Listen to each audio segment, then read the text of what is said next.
Hello friends, माई science academy पर आप सबका स्वागत है। हम पढ़ रहे हैं बीएससी सेकेंड ईयर की इलेक्ट्रॉनिक्स। और दोस्तों यूनिट चल रही थी हमारी सर्किट एनालिसिस। और आज हम देखेंगे कि जो कोई जटिल परिपथ है उसका विश्लेषण कैसे किया जाता है। तो दोस्तों किसी जटिल परिपथ का हम विश्लेषण करते हैं दो प्रमेय की हेल्प से। दोस्तों एक तो संधि विश्लेषण की प्रमेय और एक पाश या लूप विश्लेषण की प्रमेय। तो दोस्तों दोनों देख लेते हैं। आपके एग्ज़ाम में जो मोस्ट क्वेश्चंस बनते हैं संधि विश्लेषण नोड विश्लेषण प्रमेय से बनते हैं, उसका प्रूफ पूछ लिया जाता है या फिर अधिकांशतः इनके न्यूमेरिकल्स पूछे जाते हैं। तो दोस्तों स्टार्ट करते हैं नोड विश्लेषण या संधि विश्लेषण प्रमेय।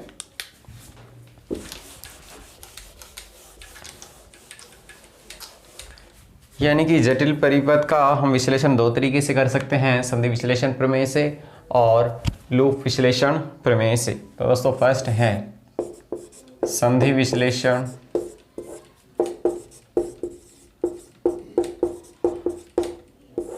और सेकंड है पाश विश्लेषण। तो संधि विश्लेषण की प्रमेय।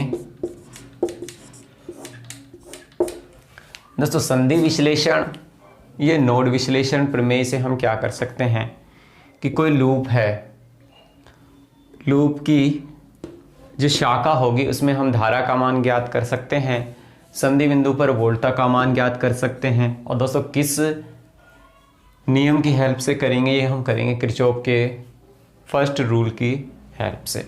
और दोस्तों इसमें हम एक मूल संधि बिंदु मानते हैं और ये जो सारी कैलकुलेशन करते हैं ये दोस्तों हम करते हैं प्रवेश्यताओं की हेल्प से। तो दोस्तों मैं लिख लेता हूँ कि संधि विश्लेषण दोस्तों किया जाता है, कोई लूप है, लूप में जो शाखा है उसमें हमें धारा का मान निकालना हो या फिर संधि बिंदु पर वोल्टता। तो इसके लिए क्या करते हैं, हम एक मूल बिंदु का चयन करते हैं। और दोस्तों मूल बिंदु पर जो विभव का या वोल्टता का मान क्या होता है, वोल्टता होती है 0। इसके अलावा दोस्तों इसके लिए संधि विश्लेषण प्रमेय के लिए हम यूज़ करते हैं किरचॉफ का प्रथम नियम यानी कि केसीएल लॉ। और संधि विश्लेषण प्रमेय को प्रूव करने के लिए हम यूज़ करते हैं प्रवेश्यताओं का।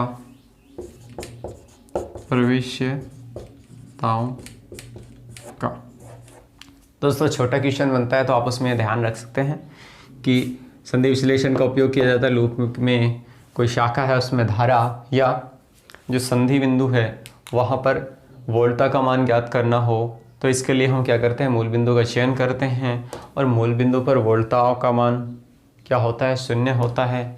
इसके लिए प्रवेश्यताओं की हेल्प से प्रूव करते हैं और किरचॉफ का प्रथम नियम का यूज़ करते हैं। तो दोस्तों पहले तो मैं संधि विश्लेषण प्रमेय को व्युत्पन्न कर लेता हूँ, उसके बाद मैं देखूँगा इससे रिलेटेड न्यूमेरिकल्स। तो दोस्तों फर्स्ट मैं मान लेता हूँ कि मेरे पास कोई जटिल जाल है और दोस्तों उसमें मेरे पास प्रवेश्यताएं हैं y1, y2, y3, y4, y5। यानी कि दोस्तों मैं एक सर्किट मान लेता हूँ, ये है मेरा वोल्टा स्रोत, ये दोस्तों मेरा प्रवेश्यता y1, ये दोस्तों मेरी प्रवेश्यता y2, ये दोस्तों मेरी प्रवेश्यता y3, ये दोस्तों मेरी प्रवेश्यता y4 एंड लास्ट प्रवेश्यता y। दोस्तों ये मेरे पास एक सर्किट है। दोस्तों अब यहाँ आप देख सकते हैं मेरे पास 3 लूप बन रही हैं, फर्स्ट लूप, सेकंड लूप और थर्ड लूप। तो यहाँ से दोस्तों मैं मान लूँ कि यहाँ वोल्टा का मान E, दोस्तों इसमें बहने वाली धारा I1, दोस्तों इसमें जो बहने वाली धारा है वो I3 मान लूँ। ऐसे ही दोस्तों ये इसमें धारा बह रही है I5, ये मेरा प्लस, ये मेरा माइनस। अब दोस्तों यहाँ देखिए कि इसमें धारा बह रही है I1, इसमें धारा बह रही है I3, यानी यहाँ से ये धारा I और ये संधि बिंदु A मान लूँ मैं, ये संधि बिंदु B मान लूँ। तो दोस्तों यहाँ जो धारा क्या होगी, I1 I इधर I3 गई तो इधर कितनी बची, I1 माइनस I3। ठीक है दोस्तों, ऐसे ही यहाँ धारा आ रही है मेरी I3 आ रही है, यहाँ I5 गई तो इधर कितनी बची, I3 माइनस I5। दोस्तों संधि विश्लेषण है तो इसके लिए आपको जो किरचॉफ का फर्स्ट रूल समझ में आना चाहिए, उसके अलावा और कोई दिक्कत नहीं है इसको सॉल्व करने में। तो दोस्तों ऐसे इसमें ये धारा बह रही है। अब मैंने मान लिया एक जटिल जाल है जिसमें प्रवेश्यताएं हैं मेरे पास y1 y2 y3 y4 y5, और ये ई वोल्टा का स्रोत को बैटरी से मैंने जोड़ रखा है, और मेरे पास दो संधि बिंदु हैं ए और बी जिन पर वोल्टाएं हैं EA और EB। इसके अलावा जो मूल बिंदु है उस पर वोल्टा का मान क्या है दोस्तों, 0 है। तो दोस्तों ओम के नियम से मैं क्या कर सकता हूँ, ओम के नियम से दोस्तों वैसे सिंपली फॉर्म में ओम का नियम होता है V = I/R, लेकिन दोस्तों यहाँ है मेरी प्रवेश्यता, तो यहाँ से V = क्या आ जाएगा, IZ, यानी V = IZ। या फिर यहाँ से मैं Z का मान निकालूँ या फिर I का मान निकालूँ दोस्तों, V/Z। अब दोस्तों फर्स्ट मैं कैलकुलेट करूँगा कि ये जो पास फर्स्ट है, ये पास सेकंड है, ये पास थर्ड है। दोस्तों इसमें धाराओं का मान वो मैं कैलकुलेट करूँगा, यानी कि यहाँ से I बराबर EY लिख सकता हूँ क्या मैं दोस्तों। धारा I किसके बराबर होती है, धारा I को E × Y लिख सकता हूँ क्या, इसका विभव और इसका जो प्रवेश्यता है Y के। तो यहाँ से मैं संबंध बनाता हूँ। तो दोस्तों फर्स्ट में निकाल रहा हूँ I1 के लिए कि ये धारा I1 किसके बराबर होगी, I1। अब दोस्तों I1 है तो यहाँ बिंदु है मेरा A और यहाँ मेरा वोल्टा स्रोत है E, तो इसका विभव क्या हो जाएगा, E माइनस इसका विभव EA। दोस्तों इसकी प्रवेश्यता कितनी है, Y1 लिख सकते हैं दोस्तों, यहाँ से इक्वेशन हो जाएगी मेरी 1। ऐसे दोस्तों I2 निकाल रहा हूँ मैं, यहाँ से I1 E माइनस इसका विभव EA इंटू इसकी प्रवेश्यता। ऐसे ही मैं निकाल लूँगा I2 के लिए। ऐसा करता हूँ मैं, इसको I2 मान लेता हूँ और इसको I4 मान लेता हूँ। मेरे को आसान पड़ेगी कैलकुलेशन में कि ये मैं मान लेता हूँ I2 और इसमें बहने वाली धारा I4। तो दोस्तों I2 निकालता हूँ, I2 क्या आ जाएगा, इसका विभव EA माइनस इस बिंदु का विभव 0 इंटू इसकी प्रवेश्यता Y2 समीकरण। तो ऐसे I3 निकाल लूँगा, I3 क्या हो जाएगा, इसका विभव EA, इसका विभव EB, EA minus EB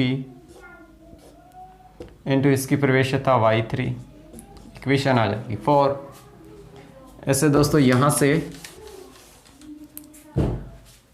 I4 निकाल लूँगा, I4 क्या आ जाएगा, I4 इसका विभव E B minus E0 into इसकी प्रवेश्यता y4, ऐसे निकाल लूँगा I5 क्या हो जाएगा, इसका विभव ई बी माइनस 0 इंटू इसकी प्रवेश्यता y5। तो मेरे पास इक्वेशन आ गई, इक्वेशन 3, इक्वेशन 4 एंड इक्वेशन 5। तो दोस्तों जो हमारा संधि बिंदु ए है, संधि बिंदु ए को मैं किरचॉफ के फर्स्ट लॉ से क्या लिख सकता हूँ दोस्तों, आने वाली धारा है I1, जाने वाली धारा है I2 और I3, यानी कि I1 बराबर है I2 प्लस I3 के, या फिर मैं बोल सकता हूँ कि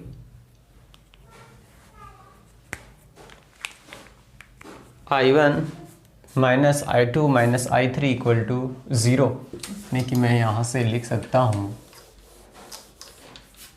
ये दोस्तों हो जाएगा संधि बिंदु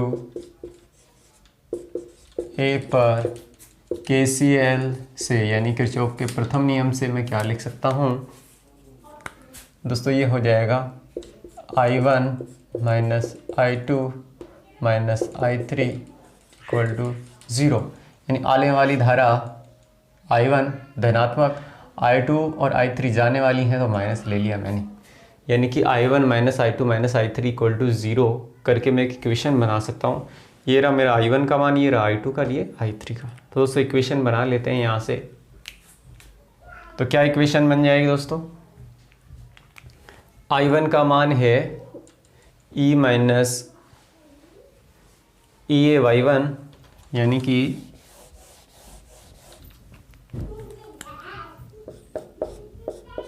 E minus EA/Y1 minus I2, दोस्तों I2 है मेरे पास EA माइनस 0, यानी कि EA/Y2 माइनस I3, यानी कि EA minus EB into Y3 equal to 0।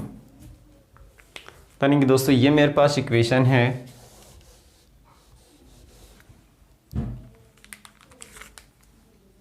अब इस इक्वेशन को मैं और आगे एक्सपेंड करूँ तो इसको क्या लिख सकता हूँ, EY1 minus EA/Y1 minus EA/Y2 minus EA/Y3 plus EB/Y3 equal to 0। तो दोस्तों यहाँ से ये इक्वेशन क्या बन जाती है, यदि मैं यहाँ से कॉमन ले लूँ, यदि दोस्तों यहाँ से EA कॉमन ले लूँ तो मैं इसको क्या लिख सकता हूँ, माइनस EA यानी Y1 plus Y2 plus Y3 plus EB/Y3 plus EY1 equal to 0। दोस्तों ये मेरे पास इक्वेशन आ गई 6, या इक्वेशन दे लेता हूँ मैं इसको A। इस इक्वेशन को मैं यहाँ लिख लेता हूँ, आगे मैं इसको काम में ले सकता हूँ, यानी कि मेरे पास इक्वेशन आई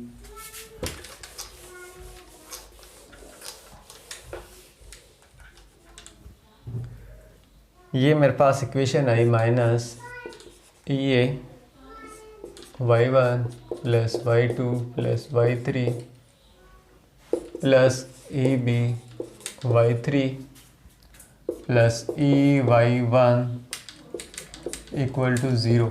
इक्वेशन आई मेरी A। दोस्तों ये मैंने निकाला संधि बिंदु A के लिए, इसी तरह मैं संधि बिंदु B के लिए निकाल सकता हूँ, यानी कि संधि बिंदु B के लिए क्या हो जाएगा,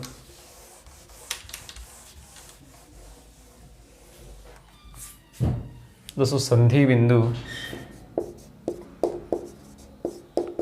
B पर वही किरचॉफ के प्रथम नियम से, यानी KCL से, ये रहा मेरा संधि बिंदु B। अब दोस्तों यहाँ आने वाली धारा I3 और यहाँ से जाने वाली धारा I4 और I5, यानी कि मैं लिख सकता हूँ I3 minus I4 minus I5 equal to 0। तो दोस्तों I3 का मान I3, I4 और I5 के मान लिख के इक्वेशन बना लेता हूँ। यानी कि I3 का मान रख सकता हूँ मैं, I3 होगा इन दोनों का विभव ये माइनस EB इंटू इनकी प्रवेश्यता Y3 माइनस I4 यानी कि इसमें बह रही है धारा I4, इस बिंदु पे विभव EB minus 0 into Y4 minus I5 इसमें बह रही है यानी कि EB माइनस 0 इंटू इसकी प्रवेश्यता Y5 इक्वल टू 0। दोस्तों इस इक्वेशन को सोल्व कर लेते हैं तो इक्वेशन क्या बन जाएगी, ये Y3 minus EB Y3 minus EB Y4 minus EB Y5 equal to 0। दोस्तों EB वालों को एक तरफ ले लूँ मैं तो मैं क्या लिख सकता हूँ, ये Y3 माइनस EB कॉमन ले लूँ तो मैं लिख सकता हूँ Y3 Y4 Y5 equal to 0, equation B. तो दोस्तों इक्वेशन बी और ए, इनमें दो मेरे पास वेरिएबल आ रहे हैं ई ए और ई बी। दोस्तों इनका गणितीय विधि से मान ज्ञात करके हम इन इक्वेशन को सोल्व कर सकते हैं और इसका संधि विश्लेषण कर सकते हैं। दोस्तों नेक्स्ट देखते हैं संधि विश्लेषण से रिलेटेड न्यूमेरिकल।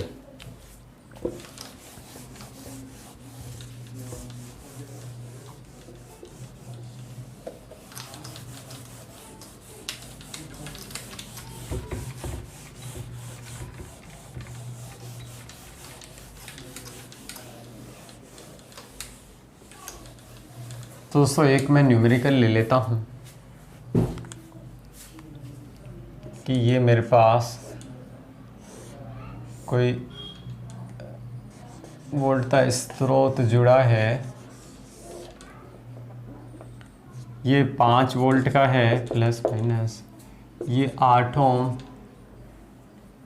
यानी कि R1 equal to 8 ohm, R2 equal to 4 ohm. एक यहाँ मेरे पास प्रतिरोध जुड़ा है, इसको मान लूँ दोस्तों मैं 4 ओम का, और ये एक रेजिस्टेंस यहाँ जुड़ा है मेरा 3 ओम का।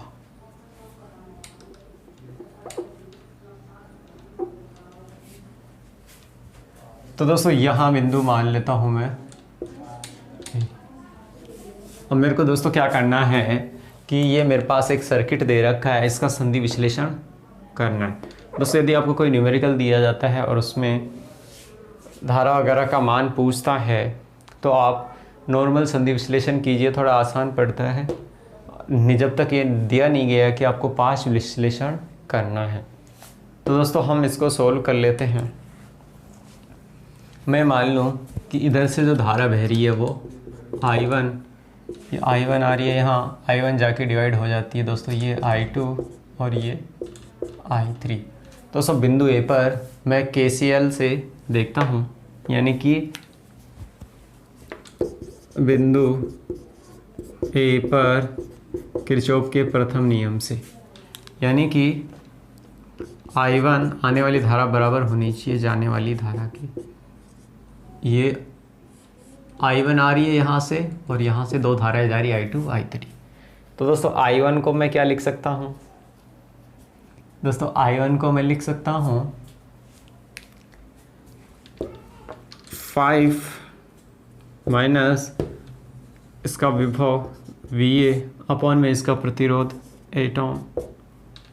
ऐसे ही दोस्तों I2 को क्या लिख सकता हूँ, I2 को लिख सकता हूँ मैं, ये मेरा I2 यानी कि VA माइनस 0 अपॉन में इसका प्रतिरोध दोस्तों ये क्या हो जाएगा 4 ओम प्लस I3 दोस्तों इसमें बह रही है, I3 इसमें बह रही है पूरे में, तो इसको क्या लिख सकता हूँ VA माइनस 0 अपॉन में ये दोनों का रेजिस्टेंस कितना होगा, 4 ohm plus 3 ohm equal to 7 ohm. अब दोस्तों इसको सोल्व कर लेते हैं यहाँ से। तो ये क्या आएगा यहाँ से कि 5/8 इक्वल टू VA अपॉन में 8 प्लस VA अपॉन में 4 प्लस VA अपॉन में 7, यानी कि 5/8 इक्वल टू, दोस्तों इसका एलसीएम आ जाएगा 56। तो यहाँ से मैं लिख सकता हूँ इसको 7 और VA को मैं बाहर ले लेता हूँ, 7 प्लस 14 प्लस 8। तो दोस्तों ये आता है 5/8 इक्वल टू VA 29 अपॉन में 56। दोस्तों यहाँ से मैं VA का मान निकाल लूँ तो VA का मान क्या आ जाएगा, VA का मान निकालूंगा तो आ जाएगा 5/8 इंटू 66 अपॉन में 29, यानी कि ये आ जाएगा दोस्तों 35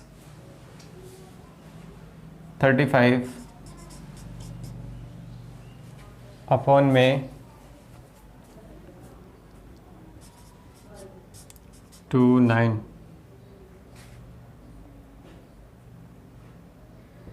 दोस्तों ये मेरे पास आ गया VA का मान। अब यदि इस क्वेश्चन में ऐसा दिया हो कि जो 3 ओम है उस प्रतिरोध में बहने वाली मेरे को धारा ज्ञात करनी हो, तो दोस्तों 3 ओम में बहने वाली धारा ज्ञात करनी हो तो वो दोस्तों मैं कर सकता हूँ कि इसमें बहने वाली धारा I3 बराबर क्या हो जाएगी, इसका विभव VA माइनस V0 और इसका प्रतिरोध कितना हो जाएगा 4 प्लस 3 इक्वल टू 7, यानी 7I3 इक्वल टू 35 अपॉन में 29 अपॉन में 7 यानी 1, यानी 35 अपॉन में 29 इंटू 1/7, यानी दोस्तों ये आ जाएगा 5/29 एम्पीयर। तो दोस्तों ये था किसी सर्किट में संधि विश्लेषण का न्यूमेरिकल। और दोस्तों नेक्स्ट हम देखते हैं पास या लूप विश्लेषण। नेक्स्ट हम देख लेते हैं लूप विश्लेषण की प्रमेय।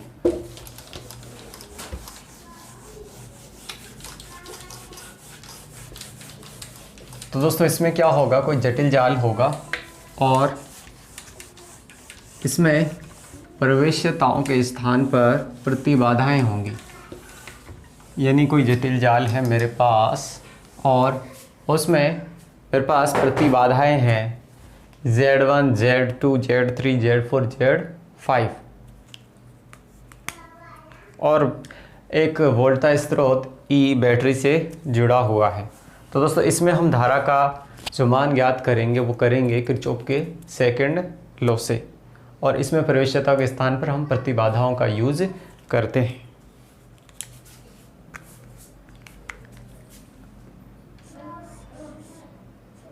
Z1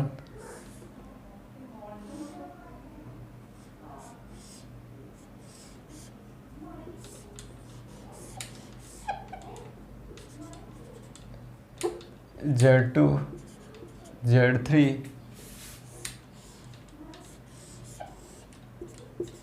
Z4 and Z5।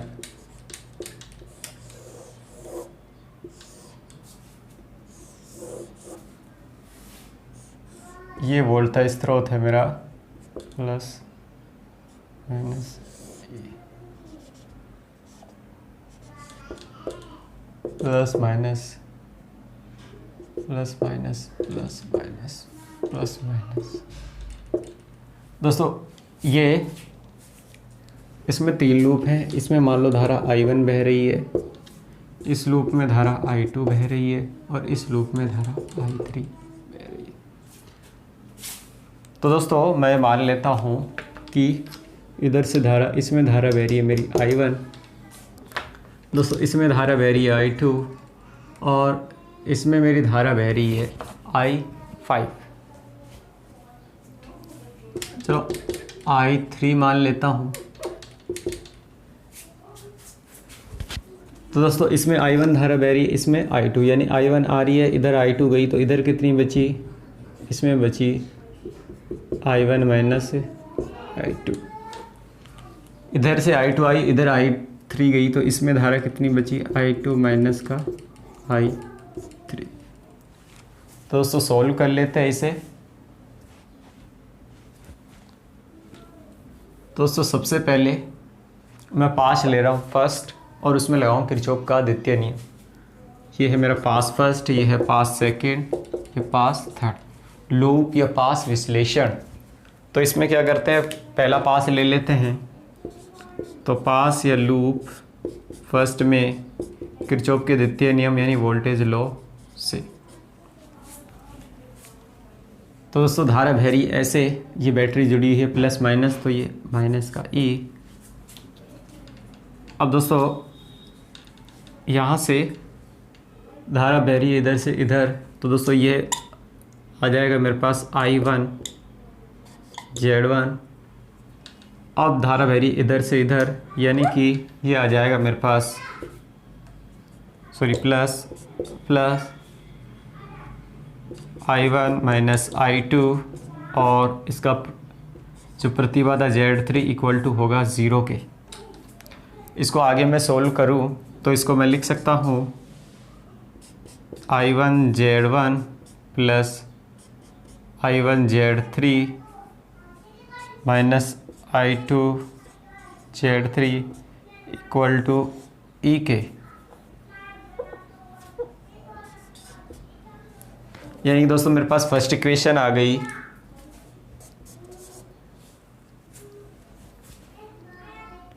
यहाँ से मैं I1 कॉमन लेना चाहूँ तो इसको बना सकता हूँ Z1 equal to I1 plus I3 minus Z2 I3 equal to E।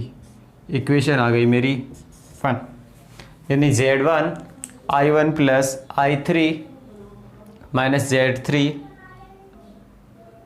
और I2 equal to E। Equation आ गई मेरी 1। इसको मैं आगे यूज़ लूँगा तो यहाँ लिख लेता हूँ इसको Z1 I1 plus I3 minus Z2 I2 equal to E, equation 1। अब दोस्तों मैं देखता हूँ आगे लूप सेकंड से, यानी वही किरचॉफ का सेकंड नियम लगाऊंगा लूप सेकंड में। तो लूप सेकंड से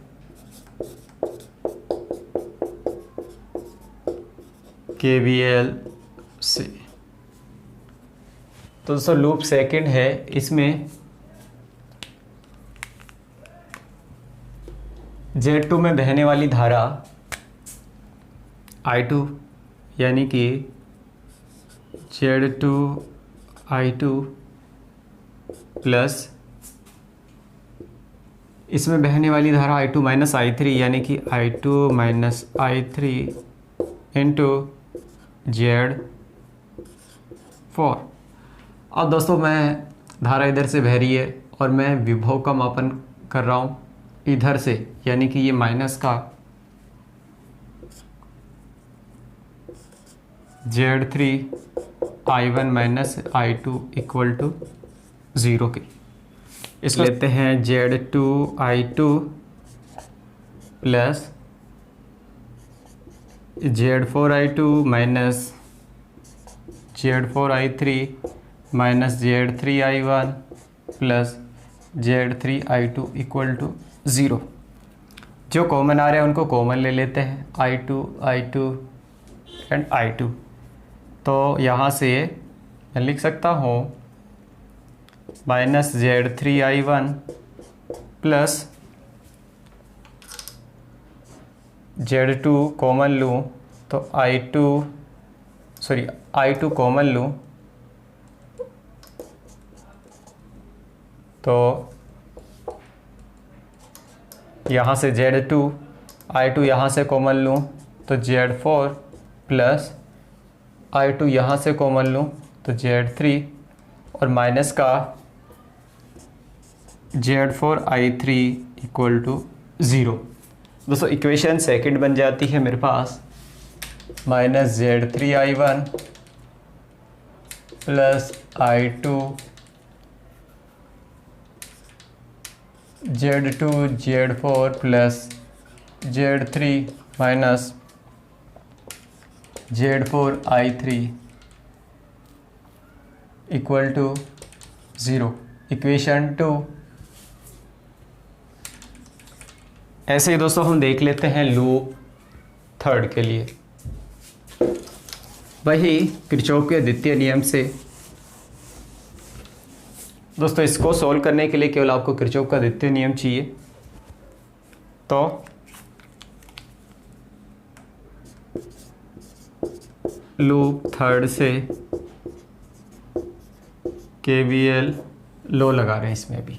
तो दोस्तों यहाँ से इसमें बहने वाली धारा I3 यानी कि Z5 I3 माइनस इधर धारा इधर से बह रही है और मैं विभवांतर की गणना कर रहा हूँ इधर से, यानी कि माइनस का चिन्ह आ जाएगा और Z4 I2 minus I3 equal to 0। दोस्तों यहाँ से Z5 I3 minus Z4 I2 plus Z4 I3 equal to 0। अब यहाँ से I3 कॉमन ले लूँ मैं तो ये मेरे पास क्या बच जाएगा minus Z4 I2 plus I3 common ले रहा हूँ तो यहाँ से Z4 plus Z5 equal to 0, यानी इक्वेशन आ गई मेरे पास थर्ड। यानी दोस्तों minus Z4 into I2 plus I3 Z4 plus Z5 equal to 0, equation third. दोस्तों इक्वेशन 1, 2, 3 को हम क्रेमर के रूल से सोल्व कर सकते हैं। तो देखिएगा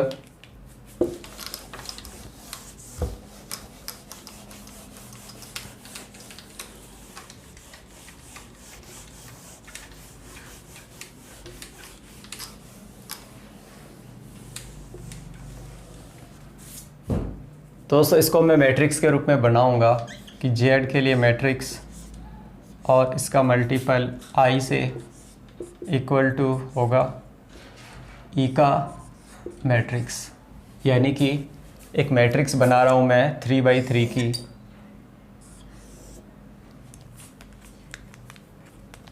यहाँ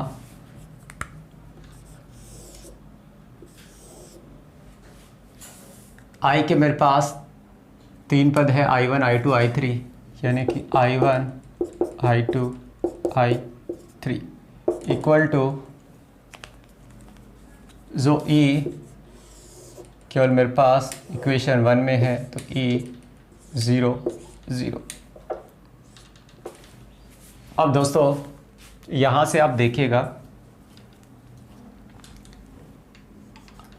इक्वेशन फर्स्ट में I1 का गुणांक क्या है, सॉरी ये था I1 Z1 plus Z3 plus Z3, यानी कि दोस्तों यहाँ से I1 का गुणांक था Z1 प्लस Z3, ऐसे ही इसमें I2 का गुणांक था माइनस Z2 और Z3 एब्सेंट है यानी कि 0। ऐसे दोस्तों इक्वेशन 2 में I1 का गुणांक है माइनस Z3 और I2 का है Z2 Z4 Z3, ऐसे ही I3 का है माइनस का Z4। दोस्तों इक्वेशन इसमें मेरे पास I1 प्रेजेंट नहीं है, यानी I1 का गुणांक 0, I2 का यानी कि माइनस Z4, और इसका गुणांक हो जाएगा Z4 प्लस Z5। और दोस्तों ये प्रतिबाधा के लिए मैट्रिक्स है, I धारा के लिए मैट्रिक्स है, और E वोल्टता के लिए मैट्रिक्स है। और दोस्तों इसको मैं यदि कंपेयर कर दूं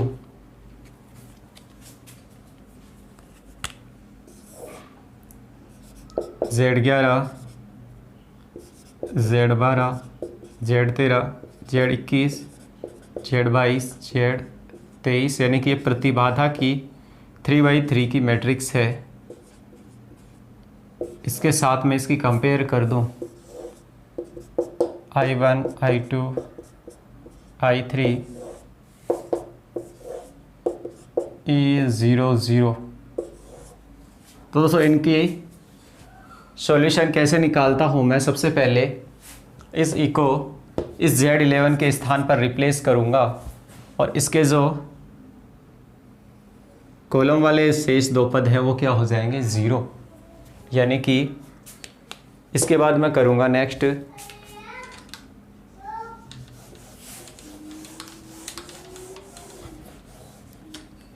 Z1 प्लस Z3 के स्थान पर मेरा आ जाएगा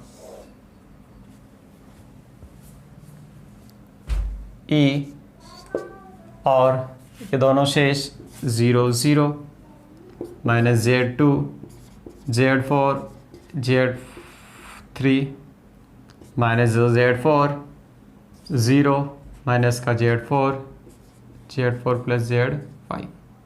दोस्तों इसको मैं नाम दूंगा डेल्टा 1। ये चल रहा है मेरा I1, I2 and I3 equal to E0, 0। दोस्तों इक्वेशन दे लेता हूँ इसको 4। नेक्स्ट दोस्तों मैं डेल्टा 2 निकालूंगा, तो ये जो सेकंड कॉलम है यहाँ E को रिप्लेस करूंगा और बाकी को मैं रखूंगा 0, यानी कि इसमें मैं क्या चेंज कर रहा हूँ? डेल्टा 2। ये मेरा E आ जाएगा यहाँ, ये दोनों हिस्से मेरे हो जाएंगे 0, 0, और ये चीज़ें एज इट इज, यानी कि Z1 plus Z3 minus Z3, 0। दोस्तों इक्वेशन बन जाएगी मेरी 5। नेक्स्ट ऐसे ही मैं डेल्टा 3 निकालूंगा। कैसे निकालूंगा डेल्टा 3? डेल्टा 3 यानी कि यहाँ E को रिप्लेस करूंगा और इसके कॉलम के नीचे वाले पद क्या हो जाएंगे? 0, यानी कि E0, 0, और शेष पद एज इट इज, यानी माइनस का Z2, Z4 plus Z3 minus का Z4। ये आ गया डेल्टा 3। तो दोस्तों ये यहाँ से मेरे पास 3 मान आ गए, डेल्टा 1, डेल्टा 2 और तो दोस्तों प्रथम लूप में जो धारा होगी वो क्या होगी?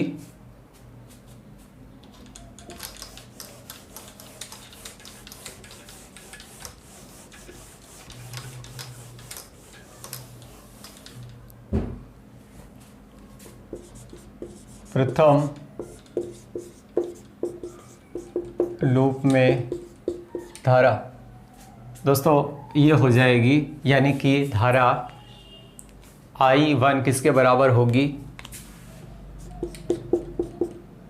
डेल्टा 1 अपॉन में डेल्टा Z के।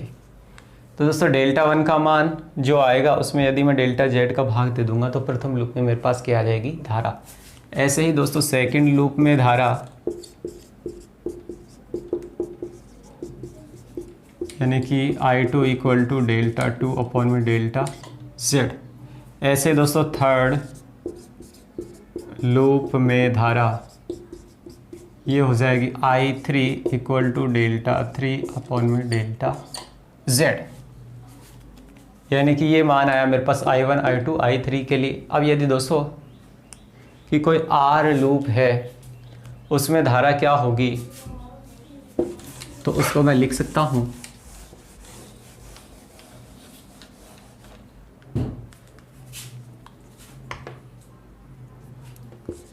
R लूप में धारा, यानी कि IR इक्वल टू होगा डेल्टा R अपॉन में डेल्टा Z। तो ये किसी लूप में धारा ज्ञात करने का सूत्र बन जाता है IR equal to delta R upon में डेल्टा Z। दोस्तों यही लूप विश्लेषण प्रमेय है। तो दोस्तों इसमें हमने क्या किया था, प्रतिबाधाएं मानी थी Z1 Z2 Z3 Z4 Z5 और 3 हमने पाश माने थे। उसमें हमने किरचॉफ का सेकंड लॉ लगाया, उनके लिए जो इक्वेशन बनी, 3 इक्वेशन बनी, उनको हमने क्रेमर विधि से यानी कि मैट्रिक्स लगा के सोल्व किया, तो हमारे पास I1 I2 I3 के मान आए और ये हमारे पास फाइनली सूत्र आ गया किसी लूप में धारा का मान। तो दोस्तों आपने मेरे को पेशेंस से सुना, इसके लिए धन्यवाद।